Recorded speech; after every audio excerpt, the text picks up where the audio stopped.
Hey everybody, and welcome back to another edition of Your Ancestors. I'm your host, Lamar Johnson, CEO of The 4 Elements. I wanted to go ahead and share with you all the next interview, so stay tuned.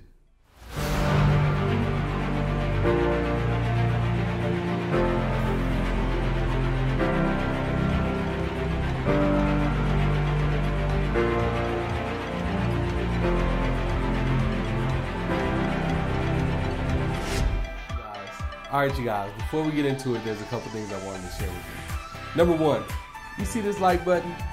Go ahead and click that. You see the share button here too? Go ahead and click that too. And the subscribe button. This helps me help you to be able to share more content with you guys and better features to come.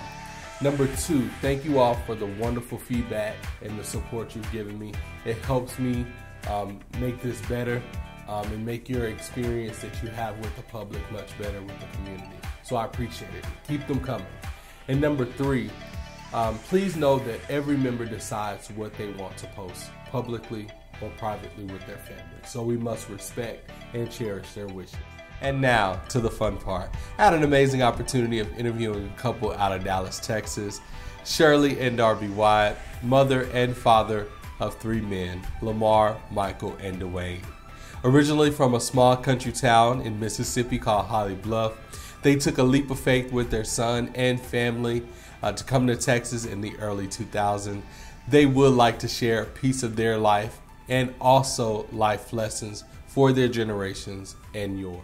I introduce you all to Miss Shirley and Mr. Darbie Wyatt. My name is Shirley Ely Johnson Wyatt. I'm 67 years old. I was born and raised in the state of Mississippi in a little town called Holly Bluff, Mississippi. And where is Holly Bluff at in Mississippi? Probably 60 miles from Jackson, Mississippi. So tell me or describe the country life that you lived in Holly Bluff. It was poor. We hardly had food.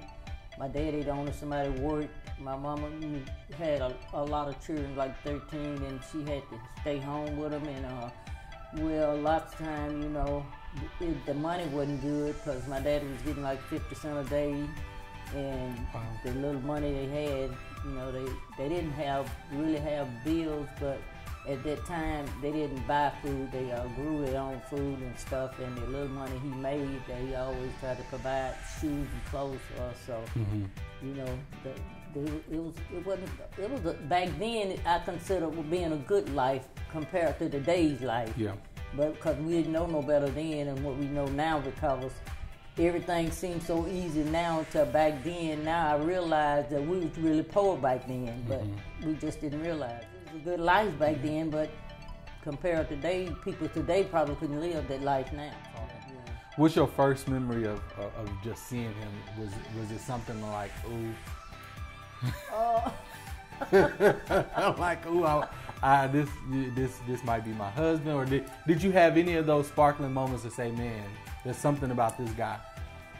Well, at the time I was a little bit shy and he was a little bit confused because me and my sisters looked so much alike till he would talk to me, but then when he come to the house, he ended up talking to my sister. So I'm like, what is this? I'm talking about. He was a player. One day he no, he didn't know. Okay. And then one day he asked me, "Is I been talking to you?" I say, "You talking to my sister?" He said, "I've been trying to talk to you. How I end up talking to her?" I said, "I don't know." I said, "But you started off talking to me. Who do you want?" Yeah. And he like, I didn't know. I was thinking talking to her. I was thinking that was you. I said, "No, it wasn't me." So right after then, we just started talking more frequently, and then we ended up, being boyfriend and girlfriend. At any point in the time that you knew him, what was the one thing that you admired about him the most? When I first met him, I admired everything about him because I was young. I didn't know the world, didn't know the people, too many people in the world, and well, he was there, and once he took me away from my parents, well, he was all I knew and all I had. So I like that about him because, you know, he stuck right there with me and he never just say like a lot of men do, you know, walk off and leave a girl once she get pregnant and get with babies. He stayed there and he stuck with me and, you know, no matter what happened, what went on, we always were together and we always stuck together. And he always said, you know, I never leave you, you know, like that. He said, I never leave you. So I admired that about him because you don't catch too many men, not even today, sticking by a girl when she get pregnant and have a baby. The first thing they do is try to cut loose to go get the next girl. So that's what I admired about him. So what is one advice that you would give someone, either male or female, that decides that they want to enter into that bondage with the bond with their partner? What advice would you give them to continue it or with the marriage itself? Well, I'll tell them, if you meet this special person and you think that you're in love with him or he in love with you, always remember, what you get, you need to know. You need to know what you're getting and what you're getting into. Because once you get them, don't just get in there and hop out. You got to go through the good, you got to go through the bad, and if what you think gonna be for real, you got to put up with a lot of stuff. That's why me and my husband is together now.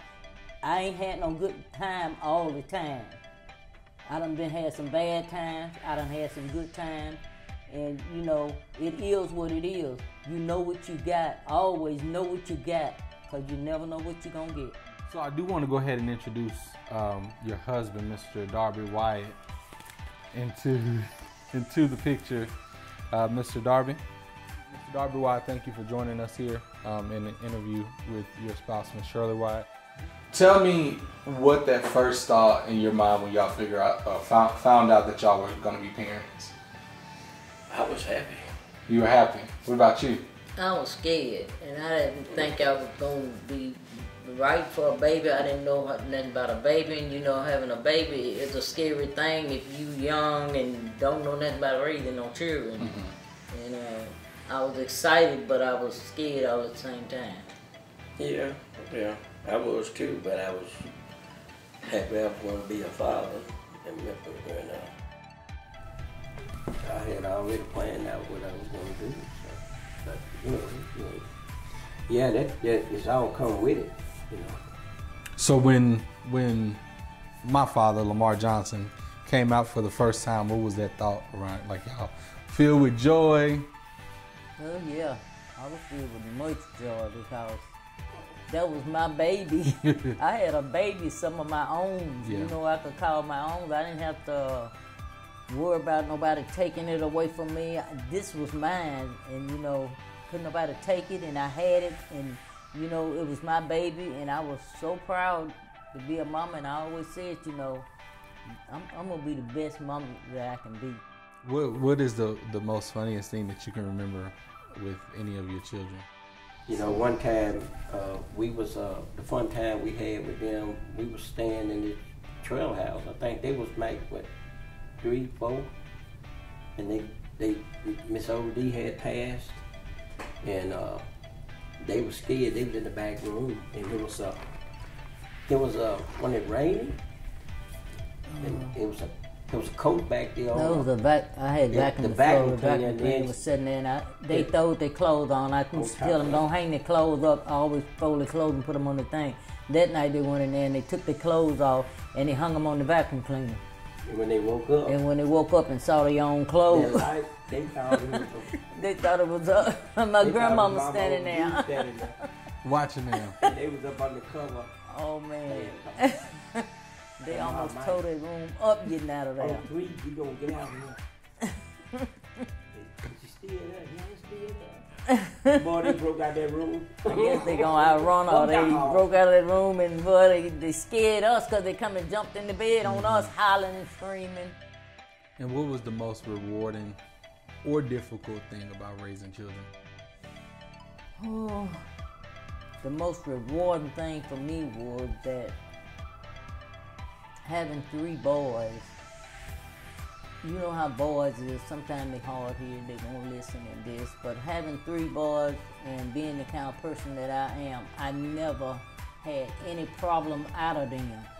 They always were respectful. They always listened to me. No matter what I told them, they always did it. And I never had to worry about them going out, getting into a lot of just outside trouble and causing us grief and pain. They always was 3 sweet boys to me. And that was really, I thank God every day for them, because they was really some good children for to be boys. Okay, what about you? Yeah, Any rewarding or difficult time? Yeah, well, they boys, they coming up. I never had too much problem around them, because most of the time I was always at work trying to, provide for them, and she was there with them most of the time. Cause most of the time when I went to work, they was asleep. When I got back, they was asleep, cause I worked all the time, So, I was gonna try to take care of them and put them to school, make sure that they finish school, and try to go to college. Yeah. Something we didn't do. We wanted them to be better than what we were. And to me, everything worked out fine, because now they got they got a fine family, they got nice kids, they got respectable kids, just like them. Yeah. Like them. What we want to do, teach them how they, we want to raise them in a way where when they had kids, they would know how to raise their kids and what they needed to know and do for their kids to grow up and be respectable. All right, so to the parents out there, what advice would y'all give them on raising theirs or trying to teach their kids in the way that they want them to be growing up? The advice that I would give them is, if they just becoming to be parents and they want to raise their children in a right and respectable way, number one, always teach them to have respect for other people. Always teach them to always say yes ma'am and no ma'am to grown and older people. Always remember, when your kids is growing up, if you're in the club, come out and be there with your kids. Do not try to party and raise no kids, because you can't do it. And whatever you do, always remember, do the right thing in front of your child, because whatever you do, your child is always looking. Okay, that's great advice. What about you? What? I see a different stroke for different folks. Because you can't tell someone else how to raise their kids. That is true.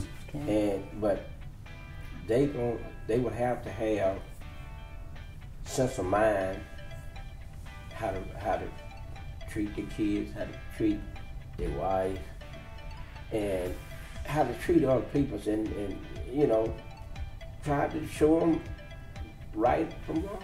And I have to give it to her. Our guys can get off track, but she always pulled me back on track. Something like she said, it ain't easy. It ain't easy. It's not easy being married. You got to work at it. Whatever you put in it, that's what you gonna get out of it. You don't put nothing in it, you get nothing out of it. Mm-hmm. So I'm talking about, you got to know your boundaries. You got to know, when to do and when not to do. But yet it's still sometimes we get off track. We may have an argument. Who is married has never had an argument? True. So it's all what you put in it, and what you're looking to get out of it. When you can get family like I got, all of y'all and everything, I'm talking about you've been blessed. You've been blessed. Mm-hmm. I see it, I live my life. I'm 68 years old, I'm retired, but I'm still working. And I look at my grandkids, my great-grandkids, and y'all, man, I've been blessed. I've been blessed time and time over. Did you have to treat any child differently as they were growing up? Maybe you found this way worked better for this child than compared to this child. It was totally different. There you go. Well, I'm talking about 3 boys, they all were different. They was all different. Your dad, me and him always talking in the city here. Mike was a little different. Mike was vocal. Mike would get mad with you in a heartbeat. Yeah, Lamar was quiet, You never know, had no problems out Lamar- of him. Always listening, Yeah. always asking, always was polite. Yes, ma'am, and no, ma'am. Mike, there was a horse of a different color there.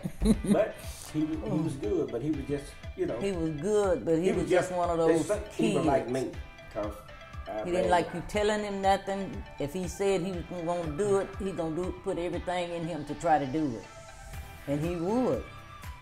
So we had to be a little rougher on him to keep from losing him, you know, because he was one of those kind of kids that you just can't tell me that. They Or said go I'm behind the your same. back and try to sneak out or do this and They do were that. very confident. Yeah. Yeah. And, He was good kid. But Wayne, he was different. Wayne was spoiled, very spoiled. Yeah, he was spoiled, but he never did go anywhere. He always had Never. A He- homely baby. He was with his mom, and you know, sometime he would go somewhere, but he'd be right back to the house. He was mostly like the pizza man. He loved the pizza. Now, if you had to take it all back to do it all over again, would you do the same thing? You want to ask me? Yeah, Okay, I would do it. The I- same thing I did, I would do it again. but I wouldn't change a thing, because if I did, it's my thinking. I wouldn't have a beautiful family.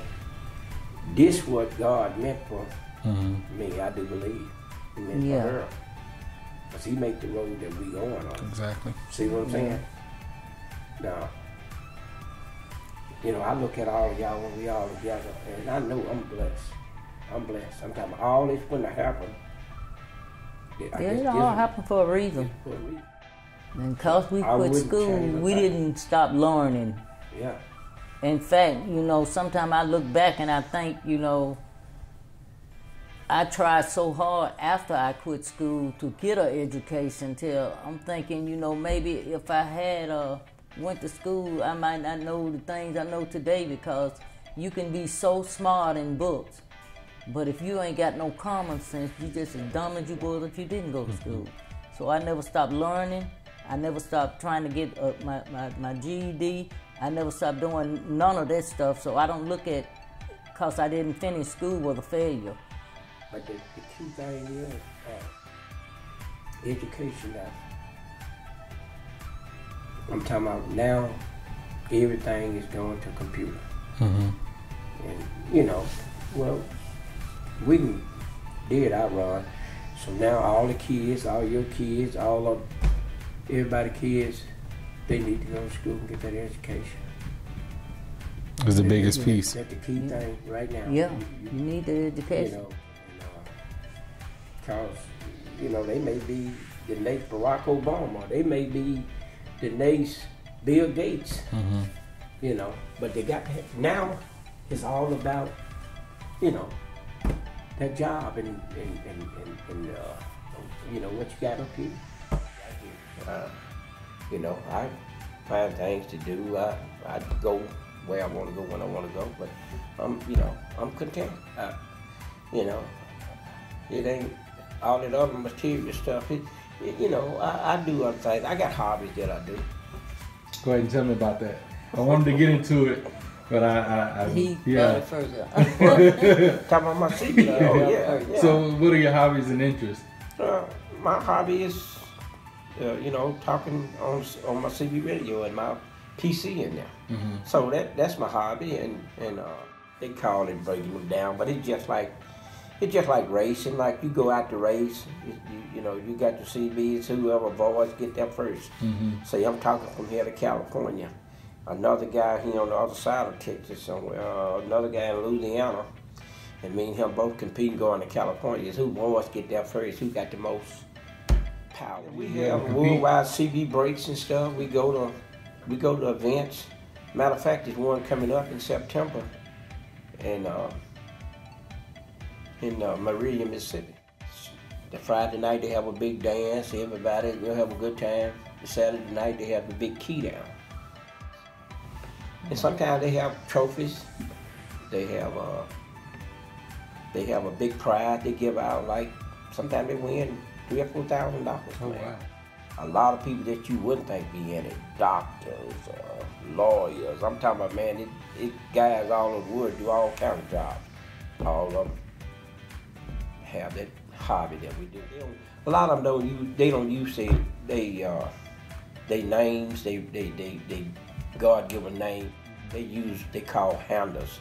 Some guys will be called T-Bone. Some guys will be called Chucky Ducky.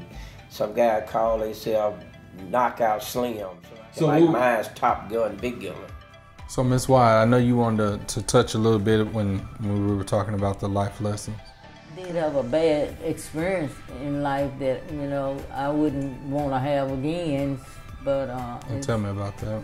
Dealing with the white peoples in Mississippi. I used to work for this lady, and every time I would go to work, every morning I would go to work, and I had to keep her because she was up in age, and I had to always worry about her sitting down. She would want me to sit to the table and eat with her, but I always, she would start off telling me about the black people in Mississippi when she was young and growing up, and tell me how the man that used to work for her mama used to steal Simons and stuff out the cabinets, and how they, her mama and daddy would whoop him, and he lived out in the yard and under a tent in their backyard. And her biggest experience was on a Saturday morning, they would go to these hangings, and they would hang all these people in the trees and stuff. They had a special spot that they would go with, and how she cried because they wouldn't let her go because she was like 7 years old, and her dad would tell her that she couldn't go to the hangings because she was a little too young to watch it. And she said, used to tell me that used to be the baddest experience in her life, that not to get to see the hanging. Yeah, and I'm like, is she losing her mind or what? How's she gonna sit up and tell me stuff like this about my own black people? Yeah, they thought it was a sport. Yeah, she thought it was a sport, and you know, I used to hate to go to her house because I didn't want to hear that. And finally, you know, I would call her daughter and I would say, look, you better come and have a talk with your mama, because she over here telling me about how they used to hang black people, I say, and she needs to know I'm not finna be one of them, because she's not gonna hang me. I said, I don't want to hear the story about her hanging black people. It went to show me that no matter what time it became, you know, what year and how long it been, there's still some people out there, white people like that don't think nothing of black people, and today they would hang them if they thought they could get away with it. Wow. Are there any major values or principles that you live by in your life? Yeah. And what is that?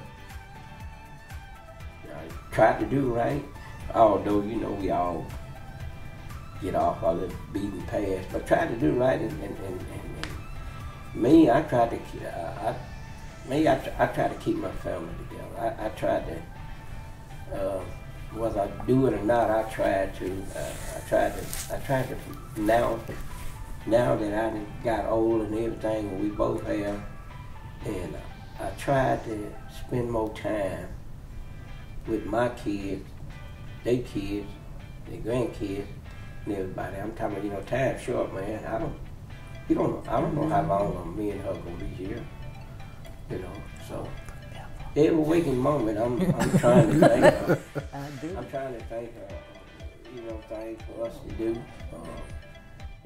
You know, I used to, like with Lamar, and Mike, and Wayne. I lost a lot of valuable time with them. Not because I was liking it, because I was working, trying to provide for them, trying to make things better for them. And I worked most on the weekends, man. I'm talking about, I worked just about every Saturday and Sunday then, you know, trying to get ahead. So I miss some quality time with them, you know. I was there sometime when it rained or whatever, but now, that's why I always tried to plan something with the family or with the kids or something. We have something here, or, you know, I don't care if, you know, because once that time gone, it's gone. Yep. You ain't gonna get that back. You ain't gonna get it back. That is true. You know, so that's one of my biggest look forward to work to, you know. And you know, it's a lot of things I don't say to her. I figure she should know. You know, it just sometimes it really is. It's just, you know, a lot of things I don't say to you. I figure you should know. We've been together for 50 years. If you don't know by now, and what are those things that you would think she would know? Well, she say I don't, you know. Sometimes I don't never tell her how good she look or how do I still love her and all that. That's explaining to her. Mm-hmm. That's explaining to her. We've been married 50 years. We went through things that no other couple went through yet. Mm-hmm. We've had our ups and downs. We didn't just about weather the storm.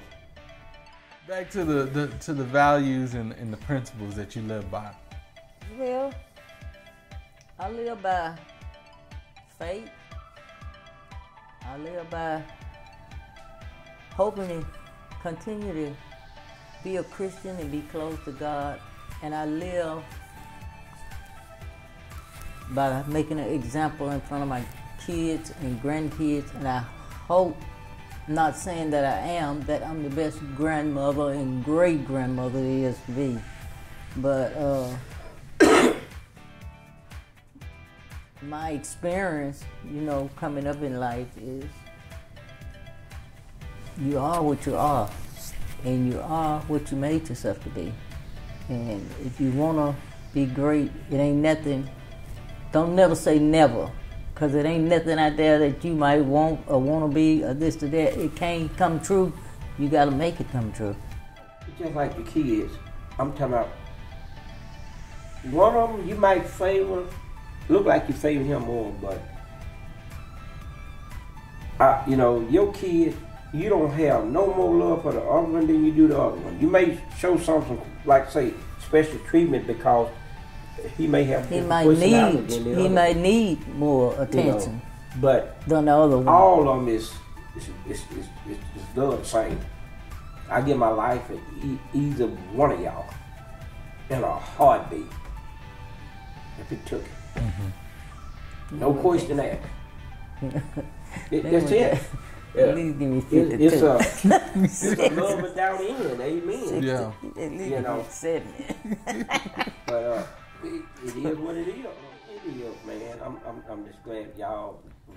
Like I told Mike, and I told Ma, and I told Wayne before they even had kids.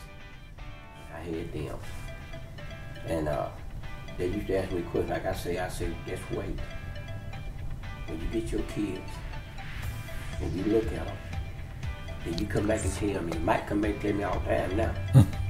I'm telling you, you know, it's something you can't just try. And when you get your first grandkids, it's another feeling. Another feeling. Y'all get it. You see, you get it. They didn't believe me when I told them either. I'm telling you, something, money came back. It's something, you know, it really is. Wow, there is a lot to learn from Miss Shirley and Mr. Darbie.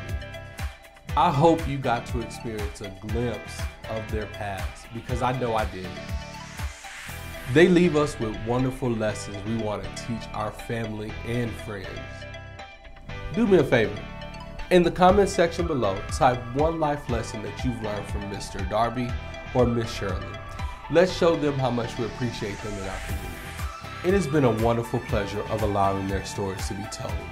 If you want to be a part of this legacy, this community, leaving your mark, or telling your story, go to our website today, www.b4element.com, and fill out your application. Also, don't forget to like, share, and subscribe. Until next time, be sure to follow us on every social media outlet to be updated with the new information. Until next time, you guys enjoy the rest of your day. Bye.